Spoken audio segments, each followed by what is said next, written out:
What up, y'all? Today I wanted to talk to you a little bit about the Narcissist stare and also the Narcissist Hoover. So the Narcissist, if you've ever been out and about and you happen to catch the Narcissist, if they're stalking you and you were unaware, you may find this fixed stare. It will look like a hollow, soulless eyes looking at you, staring at you, and they're fixed on you and they're not blinking or anything.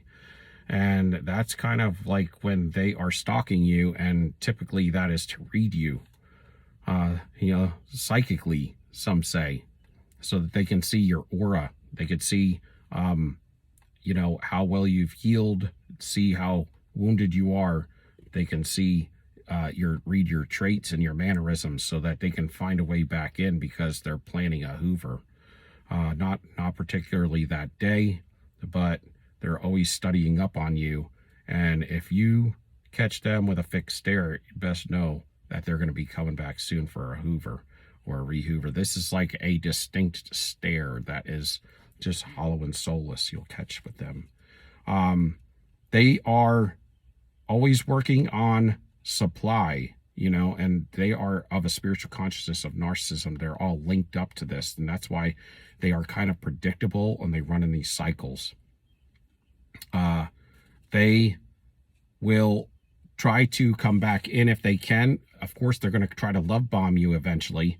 If they see that you have gotten glowed up, if you've gotten better, and this is the thing. See, they're fixed. They cannot change, but we can evolve. We can grow. We can make changes. And so, a lot of times, they may come back with different energy, but that different energy is just energy they stole off another supply person that they're currently with, or their past supply, or they're trying to monkey branch to you. But that's somebody else's energy. That's somebody else's traits that they're wearing. And they may come back to you, there you got to fix that mask like how you need it now. You've had several months, you haven't been with them, and then they're going to try to re-Hoover. And so they got to readjust the mask for you. That's why they're checking up on you like that, to find out how to build that mask exactly for you again. Tailor fit it, right? Tailor made for you. And when they come back in, they may have apologies that they've met with God, or, when they get desperate, they'll tell you things like this, or they've made big changes in their life, or they've had an epiphany.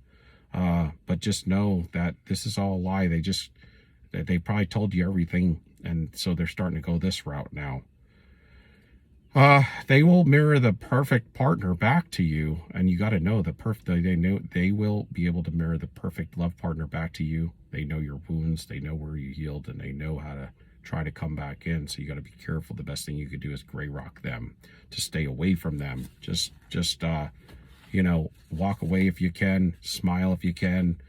Don't show any negative emotions or anything that would be significant of a low vibration. If you can help it, just keep it high, and don't give them the time of day, because if you let them in, they're going to mirror, and they've modified this thing to mirror the perfect partner back to you again. And then the perfect love partner, and then shortly after that, it's an illusion. Okay, they're master magicians, master manipulators. They are going to only be able to do this for a short time because it takes a lot of energy, and they're not built this way. They're not built to do good things, and if they're doing something that seems to be kind of good, it's only because they're faking it. And even this isn't really healthy, because this is when they're putting you back on that pedestal and building you back up so they could slam you back down the Death Valley again. So you got to beware and know, and their cycles if you've been with them for a while, because they have a harem, and when it's your turn, and if you've gotten healed up, then they're coming back. And so next you're going to get the Jekyll and the Hyde, the hot and the cold, and then you're going to find out this is, again, which you already knew, but this is how they really are. And they're going to get your endocrine system messed up. They would get you to trust them again, okay, first, and then they'll get in your emotional field. If you're on, y'all, hit the like button, and if you haven't subscribed yet, please subscribe. Love y'all. They'll come in with trust, and then they'll get you to knock your walls down. Then they'll attach to you emotionally, and they'll hijack that. Okay, and they'll get you to love them, and then the next thing you know, they're going to be controlling you and pulling you down while they're pulling themselves up, because they love supply, they love fuel, and they are a black hole that's insatiable.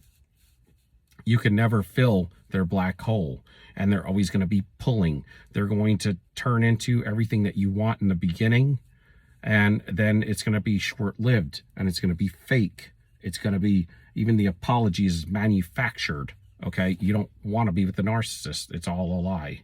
It's all from the underworld, man. And so then they're going to turn you into everything that they want you to be for them, which is always supply, supply, supply. You're always giving, giving, giving, and running on that hamster wheel or whatever, you know. And that's not the way to live, y'all. That's not how you live. And so even your intuition will tell you anytime you're in the presence of a narcissist that you're unsafe. So why would you want to go back to the narcissist, right? So you want to, when you're in the presence of a narcissist, you got to gray rock them and give them nothing. No emotion, no crying, nothing. If anything, you give them a smile because they don't like that. But you really want to be indifferent with them. And they will, you know, be getting into you, and they will start to control you and pull you down to your ego. They'll pull you out of your spirit man position. They'll pull you into ego. And then the next thing you'll know is that you'll be in your fleshly man, which is going to be at a low vibration while they're taking all of your fuel from you and extracting your traits and your and controlling you through your emotions and your trust. And then they're going to get you to doubt yourself and gaslight you, and then you won't know which way's up and which way's down. And you know, you don't want to go through several cycles of this over and over again. It's not good for you. They will mess up. You'll be full of cortisol, and your adrenal glands will be overworked, and they'll get it back in like that, and then they'll project that they are you.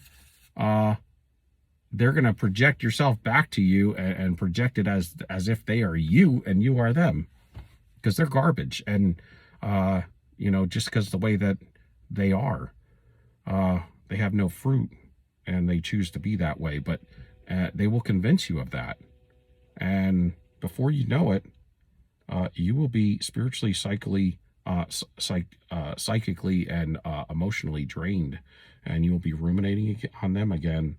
And so you want to detach, you want to unplug from them as quick as you can, and continue to work on your healing and work on any trauma in your life.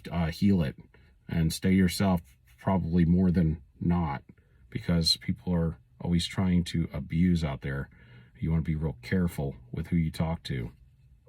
You want to listen much and speak little a lot of times these days, because you don't need any bumps in the road. You just want to heal. You want to get to know yourself. You want to be sovereign in your abilities, and you want to have your own freedom. You want to live by your own birthright. You don't want nobody else having any control over it or any of your fields. And if they can find a way to get into your energy field where it's leaking, if they can find a way to get under that armor, find chinks in your armor, they will, and they'll exploit you. They will pervert, and they will violate everything about you. And they will steal your energy. They will mesh with you, mesh with your emotional field and with your soul, and they will turn into a chameleon, and they will camouflage themselves. And then when their karma comes, they're going to be camouflaged by your energy, because they're walking around with your traits, your mannerisms. They're copying you. They're taking and stealing your life force energy and using it out there for their benefit. And you're actually getting stuck as they project their crap onto you. You're getting stuck with all their garbage. And that's why they call you the in-house garbage bin, because you can't do anything with their junk that they project onto you, but they can go out there and they can get gains from it all day long, because you have something special and they have garbage. You can't even recycle that crap. Actually, it's just negative, all negative for you and all positive for them. And so then they'll get you pulled down, and they'll get you in all these negative emotions, and they'll block you from God. They'll just continue to traumatize you, get you in fight or flight, and then they'll confuse you, and then all you'll be able to do is react. That's all you'll be able to do, is just react to things.